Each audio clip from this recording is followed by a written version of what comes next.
നമ്മുടെ ശബരിമല ക്ഷേത്രത്തിലെ കൊള്ളയെക്കുറിച്ച് ഭയങ്കരമായ ഒരു പ്രകമ്പനം ഉണ്ടായിക്കൊണ്ടിരിക്കുകയാണ്. ഒന്നിൽ നിന്ന് മറ്റൊന്നിലേക്ക് എന്ന പോലെ പലരിലേക്കും ഈ പ്രക്രിയ അഥവാ അന്വേഷണം നീണ്ടുപോകുന്നു. അങ്ങനെ നീണ്ടു പോയി ഒരുപാട് പേര് ഇതിൻ്റെ കീഴിലേക്ക് വരികയും ചെയ്യും.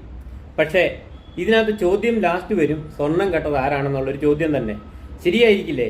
കാരണം എൻ്റെ അച്ഛനും അപ്പൂപ്പനും ഒക്കെ പോയിക്കൊണ്ടിരുന്ന ശബരിമലയിൽ അവരൊക്കെ ദാനം ചെയ്ത ഒരുപാട് കാര്യങ്ങളെക്കുറിച്ച് പറഞ്ഞിട്ടുണ്ട്. അങ്ങനെയാവുമ്പോൾ അതേപോലെ ലക്ഷക്കണക്കിന് ആൾക്കാർ ഇതുവരെ ചെന്നിരിക്കുന്ന ശബരിമലയിൽ എത്രയോ കോടിക്കോടി സ്വത്തായിരിക്കും അവിടെ വന്നിരിക്കുന്നത്. ആ കോടിക്കോടി സ്വത്തിൻ്റെ ഒരു ആസ്തി ശബരിമലയിൽ ഇല്ല. ഇനി ശബരിമലയിൽ ഇപ്പോഴുള്ള ആസ്തിയുടെ പകുതി പോലും അവിടെ ഇല്ല.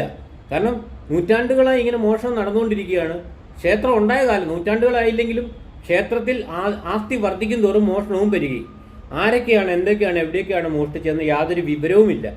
ഇനി ഈ മോഷ്ടിച്ചവരിൽ കുറേ പേരെ കണ്ടുപിടിച്ചെങ്കിൽ ഈ മോഷ്ടിച്ച വസ്തുക്കൾ എവിടെ പോയി, എങ്ങനെ പോയി എന്ന് കണ്ടെത്താനും പോകുന്നില്ല.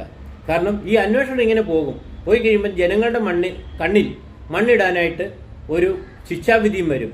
കാരണം യഥാർത്ഥ കുറ്റവാളികളെ കണ്ടെത്തുന്ന കുറ്റവാളികളിൽ നിന്നൊന്നും ഇതൊന്നും തിരിച്ചു പിടിക്കാനും പോകുന്ന ഒരു ലക്ഷണം ഉണ്ടെന്ന് തോന്നുന്നില്ല. കാരണം ഈ കേസ് എവിടെ ചെന്ന് നിൽക്കുമെന്ന് നമ്മൾ കണ്ടെത്തണം. കാരണം കേസ് ഇങ്ങനെ നീണ്ടു പോകുകയാണ്. ഇതിനൊരു അന്ത്യം വേണ്ടേ? അവസാനം ഇതെങ്ങനെയും ഒരു വൈൻഡപ്പ് ചെയ്യണ്ടേ, അല്ലെങ്കിൽ ക്ലോസ് ആക്കണ്ടേ, അല്ലെങ്കിൽ നിർത്തി വെക്കണ്ടേ? അതെങ്ങനെയാണെന്ന് നമുക്ക് ഉത്കണ്ഠയോടെ കാത്തിരിക്കുമ്പോഴത്തേക്കാണ് രസകരമായ അന്വേഷണത്തിൻ്റെ ഏറ്റവും പരിസമാപ്തി ഉണ്ടാകുന്നത്. ഇത് പറഞ്ഞതിന് എന്നെ കുറ്റം പറഞ്ഞിട്ട് കാര്യമില്ല. എൻ്റെ ഒരു സംശയമാണ്. നന്ദി, നമസ്കാരം.